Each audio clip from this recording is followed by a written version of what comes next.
How's it going, everybody? So today I want to talk about the way that you can land your songs on Spotify playlists. I'm going to go through everything you need to know, the 3 types of Spotify playlists. Then I'm going to go through and talk about how you can find those playlists in detail. And then I'm going to finally talk about a word of caution for figuring out which playlists are legit and which ones are not legit, and then how to organize all those playlists so you can start pitching them when your song is released. Before we jump in, I want to let you know that I have a free single release checklist. You can download this checklist easily and start releasing your single right away. It goes through a full 6 weeks of exactly what to do, and you will not miss a beat. It'll make releasing your next single a breeze. Let's jump into the video.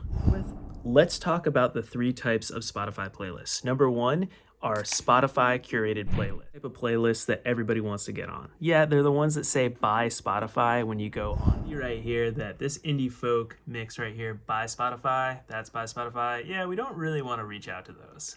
The main reason being that you can't really reach out to those. Those are by Spotify. There's no way to email Spotify. There's no way to contact Spotify. The only way you can submit to those is when you release a single and you click on your artist profile behind the scenes in Spotify, and you could submit in the Artist for Spotify desktop app. So that's a whole nother video. We'll talk about that later, but don't worry about it now. Let's talk about number 2. All right, so the second one are for-profit user-generated playlists. So user-generated playlists are any playlist that you and I can go create and say add playlist on Spotify and make it public. But some people go a step further and create a business around this where they're actually taking money to put you on their playlist. And then what they do is they usually run ads through Facebook, Instagram, YouTube, whatever, and try to send fans that would like your type of music to their playlist, thus making you streams and then money for placing you on the playlist. So yeah, it's a business. It can be shady, but it can also be helpful if it's a legitimate business and a legitimate playlist that's actually getting you good fans. So that's the second type. The third type of Spotify playlists are what are known as just not-for-profit user-generated playlists. These are just fans like you and I who create a playlist, let's say, of like indie folk artists that we really like. And it's usually big name artists, ones that are popular, ones that you see at festivals or go to concerts regularly.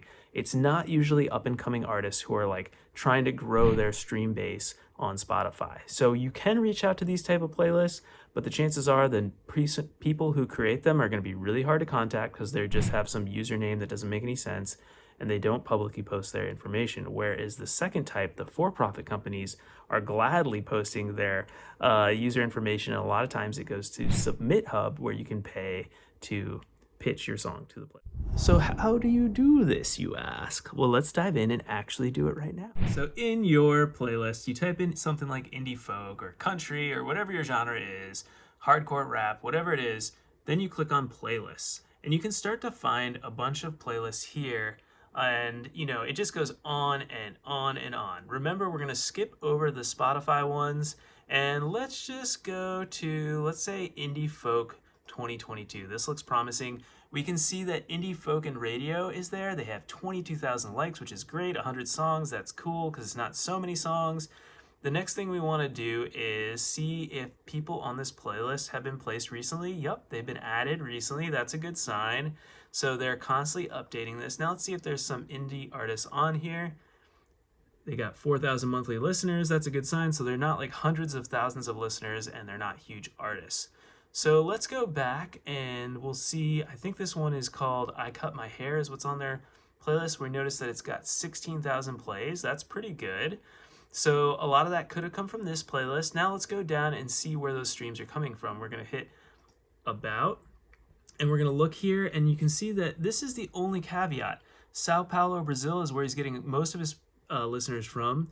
Santiago, Chile, Helsinki, Finland, which is interesting, and then Madrid, Spain, and Montreal, Canada.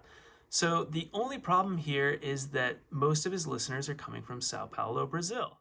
You wonder why that's a problem. Well, let me tell you, because Spotify knows that certain countries make more money than others for their business.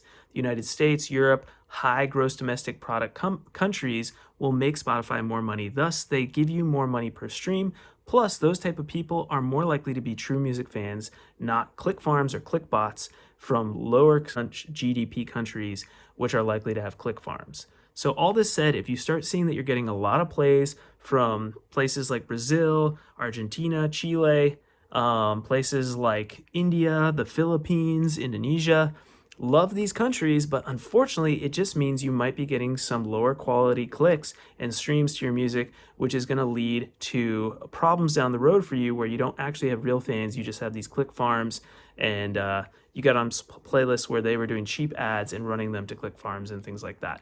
So, not necessarily a good thing. So, you got to watch out for that. That's why I always recommend going down to the About section and seeing where people are streaming your songs from. All right, let's keep going. Now, let's say that you do want to pitch to this playlist, although we do wonder if their playlists are legit. So we know it's indie folk and radio, and you can just Google search that, and it's going to take you directly to their Submit Hub file where you can submit to them, pay a little money, and they will potentially put you on their playlist. We look at Indie Folk 2022. Let's check this out. They legitimately tell you, hey, if you want to reach out, just click this link here, and we will take you to our Submit Hub where you can submit a song and pay $3 signs, which probably means kind of expensive, to submit to their channel. Now, if we look and see like what the quality of their stuff is, let's see, let's click on this. We'll go in, go down, see like where they're getting streams from. Again, you're getting London, that's a good sign. Again, good old Sao Paulo, Brazil, Canada, Sydney, Australia, and Melbourne, Australia. And I think Australia is better than nothing else. I know that this playlist, after looking at it, has a lot of Australia listeners, so they might be an Australian playlisting company. But I think this playlist is stronger in terms of having legit fans. So now you have a rundown of how to find the playlist. Now you got to keep track of all this information and figure out how to sift through the good playlists and the bad playlists. Let's figure out how to do that. All right, use your friend, a good old spreadsheet. I like to go through and get playlist name, playlist link, user profile, genre, submission email, number of tracks, the number of likes for the playlist, the name of the artist. And then you can get information like the listener impact, how many songs is that stream getting, when was it added to the playlist, and then this green light and red light countries is going to be what I talked about there, of adding in, are these countries high GDP like Europe, US, Canada, Australia? Are they low red light countries like Argentina, Brazil, and potentially things like Italy, although that's questionable at this point. All right, there you have it. So that is how to find and pitch to Spotify playlists and hopefully land some songs and get some good quality streams. If you have enjoyed this video, then definitely check out that free single release checklist at elevatedmusic.co so you can release your next single like a pro. Also, if you're in need of some production or mixing help in the singer-songwriter or indie folk genre, let me know and maybe we'd be a good fit. I would love to reach out and see if we can chat about that. You can just reach out at elevatedmusic.co and shoot me an email from there. All right, until next week, I hope you all have a great one and keep on getting that music out there. All right, see y'all later.